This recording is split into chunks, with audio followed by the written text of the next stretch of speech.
Bonjour et bienvenue au Puy de Sichard. Mwaramutse amahoro ni karibu mwiriwe rya Sukara. Je m'appelle Jean-Paul, Mushinga naye wanje yitwa Jean Paul. voici mon épouse Chantal. Je ndi umufasoni we nitwa Chantal. Elle est chantre, diaconesse, interprète. Ndi umuririmbyi, ndi umuramyi, ndi umudiakoni kandi nkasemura. Je suis évangéliste. Mushinga nawe wanje ni umuvugabutumwa. J'aimerais parler d'un thème qui fâche beaucoup de chrétiens et de pasteurs. Mushinga nanje yifuza kubaganiriza ikintu kibaba gishavuza cyane abapastori n'abakristo. La dîme. Ni kucerekeye icacumi. Souvent, on définit la dîme comme le fait de donner 1/10 de ses revenus à l'église. Iyo basiguye kuvyerekeye icacumi bavuga ugafata kibo mu cacumi mu rusengero mu mushahara wawe. Aujourd'hui, beaucoup de responsables d'église muri iki gihe abayobozi benshi b'amashengero présentent le versement de la dîme comme une règle. berekana kujerekeye icacumi nk'uko umenga n'itegeko, Tandis que beaucoup de chrétiens estiment n'avoir aucune obligation. abandi bakristu benshi nabo bakabura ko atategeko ntibabwiriza kuritanga. L'argument, Hama bagasigura insiguro yavyo, c'est que c'est une loi imposée par Dieu dès l'Ancien Testament. ivyo basigura abayobozi b'amashengero ngo ni itegeko Imana yatanze mu sezerano rya kera. Et d'autres répondent Abandi bagasigura que nous sommes dans la Nouvelle Alliance yuko turi mu sezerano rishasha, et que les règles anciennes sont balayées. amategeko ya kera yose ntakuyakurikiza. Alors, que dit la Bible à ce propos? None Bibiliya kuri ivyo ibivuga hiki? Le premier sacrifice offert à Dieu est raconté dans la Bible. Ikiguzi ca mbere bahaye Imana babivuga muri Bibiliya. Il remonte à Caïn et Abel. Byatanguriye na Gahini na Abeli. Lisons Dusome Genèse 4, les versets 3 et 4. Itanguriro 4 umurongo wa 3 n'uwa 4. Au bout de quelque temps, Caïn fit à l'Éternel une offrande des fruits de la terre. Et Abel, de son côté, en fit une des premiers-nés de son troupeau et de leur graisse. L'Éternel porta un regard favorable sur Abel et sur son offrande. Amen. Amen, amen. Itanguriro 4 umurongo wa 3 havuga, igihe kiragera Kahini azana ishikanwa ku vyeze mu ndimiro ngo abishikanire Uhoraho. Abeli nawe azana ku ntungwa z'uburiza zo mu kuku wiwe no ku binure vyazo. Uhoraho yakirira Abeli ishikanwa ryiwe. Amen. Amen. Caïn et Abel offrent une partie de leur récolte. Kahini na Abeli batanze igice c'ivyo baronse mu butunzi bwabo. Ils l'offrent en sacrifice à Dieu, Batanze nk'ikiguzi ku Mana, mais on ne précise pas quelle est la quantité. ariko ntabwo bavuze ukuntu bingana. On va continuer à lire dans Genèse, chapitre 14, les versets 18 et 20. Tubananye gusoma Itanguriro 14 umurongo 18 gushika kuri 20. Melchisédek, roi de Salem, fit apporter du pain et du vin. Il était sacrificateur du Dieu très haut, et il bénit Abraham, et dit, béni soit Abraham, par le Dieu très haut, maître du ciel et de la terre. Béni soit le Dieu très haut, qui a livré tes ennemis entre tes mains, et Abraham lui donna la dîme de tout. Amen. Amen, amen. Itanguriro 14 umurongo wa 18 havuga, kandi Melekisedeki umwami w'i Salemu umuherezi w'Imana isumba vyose azana imitsima na vino. 19 akavuga, ahezagira Aburahamu aturagahabwa umugisha n'Imana isumba vyose nyene ijuru n'isi.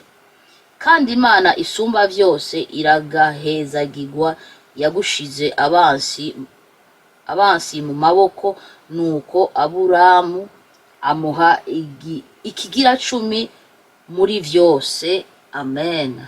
Amen. Melchisédek est sacrificateur de l'Éternel. melekisedeki yari umuherezi w'imana.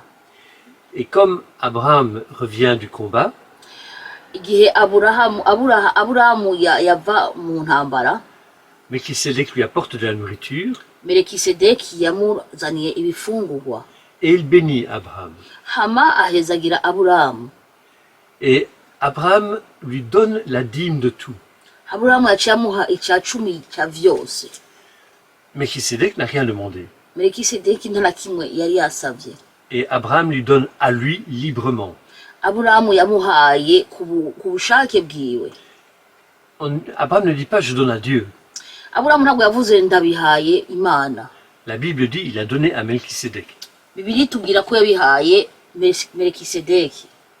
C'est une dîme volontaire, Ni icya cumi kivuye ku mutima wiwe, il n'y a pas d'obligation. nta tegeko yarimwo.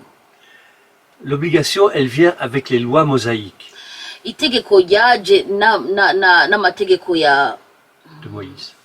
Mose. C'est dans le Lévitique, chapitre 27, verset 30. Ni mu Balewi 27 umurongo wa 30. Et pourtant, Ariko quand Moïse demande qu'on apporte de l'or et de l'argent pour construire le tabernacle là où va être mis le temple de Dieu, igihe Mose yasaba ngo bazane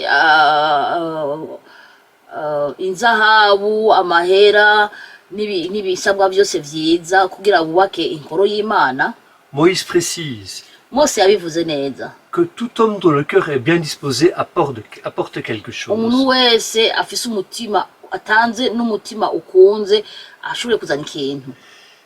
On voit bien que là, ce n'est pas un ordre, mais un appel aux bonnes volontés. Urabona ko ngaha atari itegeko ariko ni ku mutima ukunze. Mais par la suite, la loi mosaïque est très claire, c'est un ordre. Mu nyuma amategeko ya Mose vyaciye biba itegeko. Enfin, dans le Nouveau Testament, Hama mu Isezerano Rishasha, Paul va parler de la dîme en des termes très clairs. Pawulo azovuga ku vyerekeye vya cumi n'amajambo atahuritse cyane. Que chacun donne comme il l'a résolu dans son cœur. Yuko umwe wese ategeza gutanga nk'uko umutima wiwe yabiteguye. Et il précise qu'il donne avec joie. Akabivugana neza, umuntu agatanga anezerewe. C'est dans la deuxième lettre aux Corinthiens, au chapitre 9. Ni mu Bakorinto ba kabiri 9 umurongo w'indwi. Ces derniers mots Ayo majambo ya nyuma ne sont pas une rupture totale avec l'Ancien Testament. ntabwo bitandukanye n'amasezerano ya kera. Paul invite à donner. Pawulo atumira abantu gutanga. Et dans d'autres lettres, il insiste sur le fait de soutenir les anciens et les pauvres. Mu bindi vyete asigura yuko ngo ni kubera mufashe abatishoboye n'ibisabwa byose. Mais avec ces mots, Ariko nayo majambo Paul refuse de définir une norme, Pawulo yanse gushira une règle. itegeko. Nous devons donner librement et avec joie. Dutegereza gutanga tubishatse kandi tubikoze n'umunezero. Un pasteur Umupastori expliquait yarasiguye que la dîme, ça pouvait être 10%, yuko ica cumi kirashobora kuba 10%, mais que ça pouvait aussi être 1%, yarashobora no kuba 1%, ou même 90%. cyangwa 90%. L'essentiel, c'est de donner librement et avec joie. Igihambaye muri ivyo ni ugutanga ubishatse kandi ukabikora unezerewe. On le voit créer une obligation autour de la dîme, Turabona yubaka itegeko iruhande y'ico ca cumi. la Bible ne permet pas de le faire. Bibiliya ntabwo idusaba kutubikora. Mais j'aurais envie de rajouter une chose. Ndifuza kongeraho ikintu. Si vous êtes membre d'une église locale, Nimba mubarizwa ku isengero kanaka, vous savez que celle-ci a des besoins financiers. murazi ko iyo sengero ifise ibintu nkenerwa bakenera. Il faut chauffer la salle, Namba ari mu rushengero mutiza gushiramo chauffage kubera habakanye. il faut s'éclairer, Mutiza gushira amatara bagashira bakariha bakariha amatara. il faut parfois aussi louer la salle. Hari igihe niyo shengero atari shengero baguze mutegeza kuriha nyene iyo nzu. Tout ça représente des frais. Ivyo vyose bisaba amahera. Or, quand vous venez au culte, Kandi iyo uje mu rushengero vous profitez de la salle, wicara muri iyo sare nyene vous profitez du chauffage, mugashuha nyene muri iyo shengero mwicayemwo vous profitez de l'électricité. mugaca mukoreshwa nayo matara murimwo S'il y a des instruments, vous profitez des instruments. nimba ari ivyuma na nyene navyo nyene ukabigatega amatwi ugategera. Il est donc logique, Uvyibishize mu bwenge busanzwe ni ibintu vyumvikana pour les membres d'une église locale, yuko umuntu asengera mu shengero kanaka de soutenir financièrement l'église. abwirizwa gufasha iyo shengero abarizwamwo, Mais chacun doit contribuer avec sagesse.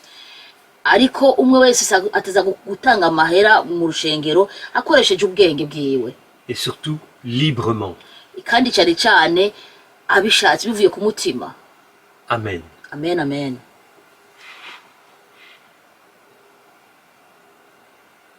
Père Céleste, je te rends grâce, Data wera ndagushima parce que ta Bible apporte souvent des réponses précises. kuko Bibiliya yawe itanga inyishu nyayo, Elle ne fixe pas des règles de vie, ntabwo itanga amategeko gutyo gusa, mais elle nous aide à bien fonctionner. ariko Bibiliya itwigisha ingene two kwitwara neza. Elle nous aide à trouver notre manière de fonctionner. Bibiliya idufasha ukuntu tworonka uburyo bwo kubaho neza. Donne-nous la sagesse Duha ubwenge de soutenir bwo gufasha quand nous pouvons soutenir, iyo dushoboye gufasha sans forcément que ça devienne une obligation, bitabaye itegeko, mais que ce soit consenti librement, ahubwo tubikoze tubishatse tubikunze comme un sacrifice nécessaire nk'ikiguzi gikwiriye pour aider kugira dufashe à l'œuvre de Dieu. mu gikorwa c'Imana. Amen. Amen.